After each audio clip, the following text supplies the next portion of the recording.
वो अमीर रस भी इसी प्रकार से वो अग्नि है। उसको जब पीना चाहोगे, पियोगे, तब पता लगेगा महापुरुषों की शरण जीव को क्यों तैर देती है। वो महापुरुष सहज में बता देते हैं, उनके जीवन से मिलता रहता है। लेकिन उसमें भी संसार के दो प्रकार के जीव हैं। एक है जो आस्था रखते हैं प्रभु में, आस्तिक, और दूसरे लोग नास्तिक। गुरु के पास जाके भी नास्तिक होते हैं। कभी ये ना सोचना कि नास्तिक जिसने गुरु की शिक्षा नहीं ली वो नास्तिक, वो नास्तिक नहीं है। वो नास्तिक नहीं, गुरु के पास नहीं जाते तो भी वो गुरु में ये मानते हैं हाँ कि गुरु ज्ञान के भंडार हैं, गुरु सिखाते हैं, गुरु बताते हैं, गुरु ज्ञान देते हैं, गुरु रास्ता दिखाते हैं। तो कौन है वो लोग हैं जो गुरु के पास जाके भी उस अज्ञान से अनभिज्ञ रह जाते हैं। बारिश बरसती और उसमें भी जो नहीं भीगता है वो उनके माफिक है। गुरु उस अमृत की बरसात करते हैं, उस बरसात में अगर शिष्य वो ज्ञान नहीं ले पाता तो चूक गया। इसलिए कबीर साहब कहते हैं, कबीर तांसो प्रीत कर अजाको ठाकुर राम, पंडित राजे भूपतिर आवे कोने काम। कि प्रीत उससे करो जिसका ठाकुर राम है, जो राम को मानते हैं, राम को पूजते हैं, जो आस्तिक हैं, जो प्रेमा भक्ति सिखाते हैं, जिनके पास गुरु भक्ति है, जिसके हृदय में दया है, प्रेम है, सहानुभूति है, धैर्य है, ज्ञान है, विवेक है, वो है।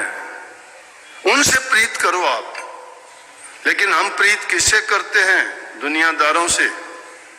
किस लिए करते हैं? सच्ची प्रीत नहीं है, झूठी है, वो स्वार्थ की प्रीत है, मतलब निकालने के लिए प्रीत है। चाहे वो आप आज के युग में गुरु के पास जाते हो तो भी मतलब की प्रीत है, तो भी मतलब के लिए जाते हैं गुरु के पास। मेरा ये काम हो जाएगा, मुझे ये मिल जाएगा, मेरा बच्चा नौकरी लग जाएगा, गुरु ये कर देगा, गुरु वो कर देगा। अरे गुरु जो करना चाहता है और गुरु जो कर सकता है, जो गुरु कर देता है वो नहीं करवाते कोई भी।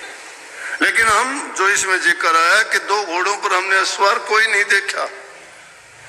दो घोड़े कौन से हैं? कि एक पैर संसार की में रखा हुआ है, गुरु की ओर रखा हुआ है। गुरु को अगर पाना चाहते हो तो संसार की तरफ से उस दलदल से पैर निकालना ही पड़ेगा।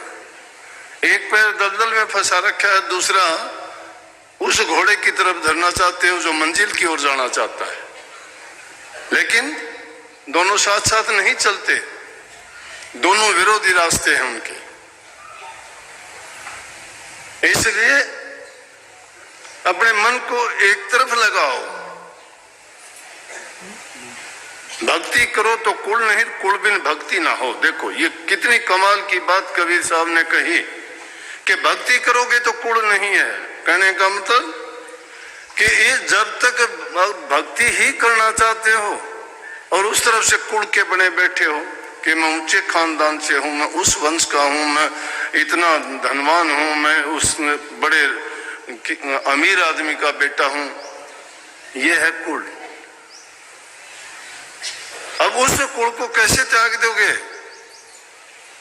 नहीं त्यागने देते, दुनियादारी के लोग ही नहीं त्यागने देते।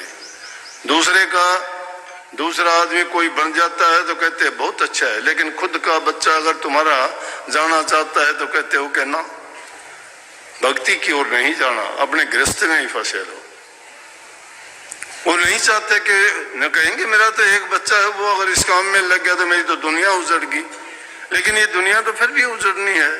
ये कब एक आदमी ने बसाई है? ये तो बच्चा जाया, खुशी हुई, खूब बजाए थाल, आना जाना लग रहा है जो कीड़ी का नाड़। ये तो कीड़ी के नाड़ की तरह से आते हैं जाते हैं, आते हैं जाते हैं। खुशी होती है, कोई पैदा होता है तो क्या लड़का हुआ है, बहुत खुशी है। लेकिन इस दुनियादारी में रह के हम यही तो सोचते हैं और करते भी क्या है। भक्ति मुश्किल नहीं है, संतों ने बड़ी दया की है इस युग में। ये देखो कितना सुगम रास्ता, हम सब के सब बैठे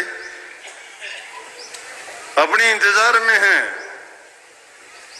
कि हाँ, हम जब ये सत्संग रूपी रेल आएगी उसमें बैठ के जाएंगे, परले पार हो जाएंगे। नाम रूपी टिकट सबको मिली हुई है, लेकिन उसको लेके और कोई को निकल जाने देगा, एब्सेंट हो जाएगा, बाहर निकल जाएगा और ध्यान ही नहीं रखेगा कि कब आई रेल कब चली गई, तो पछताना ही पड़ेगा। यकीन रखा करो, धैर्य रखा करो। कुल किसी को त्यारता नहीं, लेकिन दूसरी मुड़ के कह दिया कि कुल बिन भक्ति नहीं हो। कुल का मतलब यह है कि जो इंसान अच्छे संस्कार वाला नहीं है, जिसको घर से अच्छी शिक्षा नहीं मिली है, बिना कुल, वो कुल होते हुए भी क्या कहूं कि कुलहीन ही है। ऐसे आदमी जो किसी के भी नहीं होते, वो गुरु के भक्ति के लायक क्या होंगे? उनको वचन गुरु का उनके लिए क्या काम करेगा? सुगम रास्ता है, बहुत सुगम है।